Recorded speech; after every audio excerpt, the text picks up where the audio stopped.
Joining me now is the Reverend Al Sharpton, host of MSNBC's Politics Nation, who joined President Biden today at the National Action Network's annual MLK Day breakfast, and Christina Greer, associate professor of political science at Fordham University. Both my friends, and I appreciate you both for being here. Happy MLK Day to both of you. And Rev, my wonderful big brother, I have to show you this. You were busy today doing events with the president, and so you might have missed what the Bangor Daily News did today on MLK Day. We'll put a screenshot of it up. They posted parts of their favorite speech, the 1963 March on Washington speech, and their headline of their op-ed was, "We should take a step away from our divisive politics and recall the defining speech." But what they did is they redlined out more than half of the speech and only put up the parts that promote the agenda they want. They took out, these are some of the lines they took out. On poverty, which was a major part of the King's speech in 63. 100 years later, the Negro still lives on a lonely island of poverty in the midst of a vast ocean of material prosperity. They took out the part on systemic racism. They took out the part of that 63 speech that says America has given the Negro people a bad check, a check which has come back marked insufficient funds. And they took out the part about police brutality, where he said we can never be satisfied as long as the Negro is the victim of the unspeakable horrors of police brutality. Your thoughts? Well, when you look at the fact that those that are misquoting Dr. King today are the ones threatening with the nation's debt coming up, saying let's look at entitlement programs that Dr. King and his whole generation of civil rights leaders fought to get, like Social Security and Medicare and Medicaid and other entitlement programs. When you look at the fact that not only did they take out the part that you quoted about insufficient funds, he talked about how it bounced in the Bank of Justice, where they're about to bounce the nation's debt. And let's not forget, Ronald Reagan did not only oppose all of the civil rights laws that was presented at that time. Ronald Reagan had called Dr. King a communist. And Dr. King was red-baited for many years by the right wing that now red-baits many of us that operate in his legacy. That is why National Action Network every year tries to take back those that seek to kidnap Dr. King. And Martin Luther King III and Andre King and I have done this every year and have called for a new march on Washington this August, the 60th anniversary, around the hate crimes and around the poverty line. We'll see who shows up at the march that showed up misquoting Dr. King on the holiday they never intended for us to have.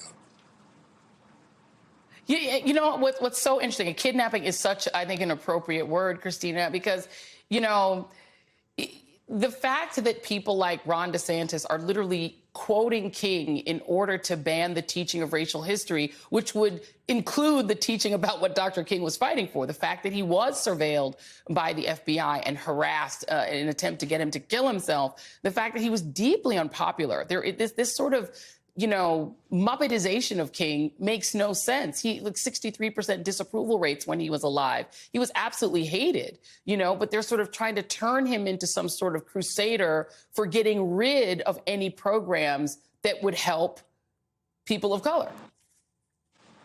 Joy, we have to remember, you know, Martin Luther King in many ways is walking around you know, we have to remember, Joy, the March on Washington, we oftentimes shorten it. March on Washington, job and freedom. Dr. King was very explicit that this isn't just about racial justice and equity, it's about an economic justice. And when he started mobilizing, not just African Americans, but poor whites in the South, you know, other immigrant groups, to help them understand that they are being captured by the Republican Party. They're given bad checks as well. This is when the Republican Party really sees, you know, Dr. King as a super threat. And this is obviously when he's assassinated in 1968. And we have Representative John Conyers, who brings up the idea of a King holiday from 1968 to 1983 until it's passed. It is consistently voted down every single legislative session. Sometimes it couldn't even get out of committee. So this, as you say, the Muppetization, I mean, this false narrative that, you know, the Republican Party has been in love with Dr. King and they believe in his words, the cherry picking of his legacy when he understood this idea that we will never be free until we help emancipate all people in this country, especially Black people, but all people who were living under the thumb of patriarchy, anti-Black racism, white supremacy, and capitalism. And that's a larger message of Dr. King that Republicans absolutely don't want to address, and they're doing their best to try and ignore the real reality of so many of his writings and teachings and just give these quick little anecdotes and sentences that, fit their agenda. You know, it's so interesting, Rev, as somebody who yourself was very young when you began, 9, when you began your activism. I think about it today.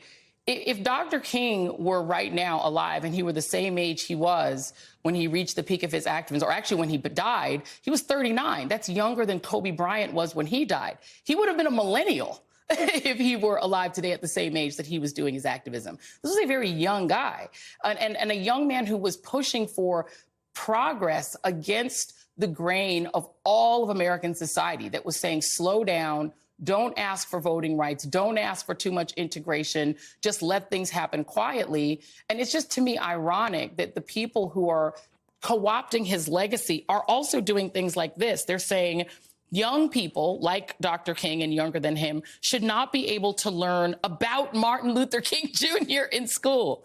They shouldn't be able to learn about Rosa Parks in Pennsylvania because they think it would make white children feel uncomfortable or feel sad. Right-wing groups Moms for Liberty wants Tennessee's critical race theory law to ban a book about Dr. King. So you can't quote him and then say you can't learn about him. Well, one of the reasons they don't want him to learn is because many of those that we see in these white supremacist groups are young people, young whites. Look at those that are standing on trial for January 6th. A lot of them are young whites, and they will never know the truth of Dr. King or the truth of that movement.